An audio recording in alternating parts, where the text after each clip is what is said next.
হ্যাঁ, এদের কাজ বাজ হয়, এতগুলো ঘর রয়েছে বেটা। এখন আপাতত এটাতে পরিষ্কার করতে হবে, কিছু করার নাই।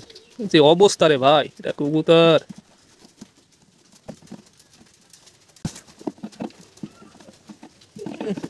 এখানে এক জোড়া ডিম আছে, এখানে এক জোড়া ডিম আছে, এখানে তা করতেছে, এখানে একটা ডিম আছে, জানি না একটা ডিম কি হয়েছে, এখানে একটা ডিম আছে। একটা করে ডিম কেন রে ভাই? তা দিচ্ছে, এখানে এক জোড়া ডিম আছে, এখানে একটা বাচ্চা একটা ডিম। এদের কাহিনী তো আমি বুঝি না রে ভাই। এখানে একটা বাচ্চা আছে, এই ঘরটা পরে নিয়ে আসা। এই ঘরটা অনেক সুন্দর, এই জন্য অনেকটা দামও নিছে, ঠিক আছে। আরে এই হালির বাচ্চা, হালি এখানে ডিম পারছে কিনলে, আমি বুঝলাম না। সো এ হচ্ছে টোটালি বিষয়। মানে অনেক কবুতর তো আব্বু বাড়িতে থাকলে কবুতরের টোটালি একটা খেয়াল রাখে, কিন্তু আব্বু বাড়িতে থাকলে আম্মু জাস্ট খাবার দিয়ে চলে যায়,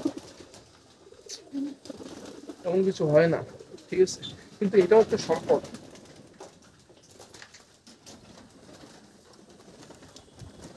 সো গাইস, এটা হচ্ছে টোটালি আমাদের কবুতরের ঘর ভেতরের অবস্থা। হ্যাঁ, আর ওই যে এটা কি কি করছে এখানে? সো টাকু দাঁড়ায় আছে বাইরে। সো এটা হচ্ছে টোটালি আমার ঘরের কবুতর, ঘরে যেটা আব্বুর শখের, আমার অনেক শখের। আর অবস্থা, একটা কবুতরের বাচ্চা মরে পড়েছিল, এখানে পোকা ধরে গেছে। আর কবুতর কি বলবো, টোটালি বিষয় আপনারা দেখলেন। টোটালি বিষয় ভিত্তিক একটা কমেন্টস করে দেন কমেন্ট বক্সে। সো আজকে ভিডিওটা এই পর্যন্ত। যদি ভিডিওটা ভালো লাগে লাইক কমেন্ট শেয়ার সাবস্ক্রাইব করবেন। আর তবে হ্যাঁ, এটা কিন্তু যে অবস্থায় গেছে, এটা যদি টোটালি একটা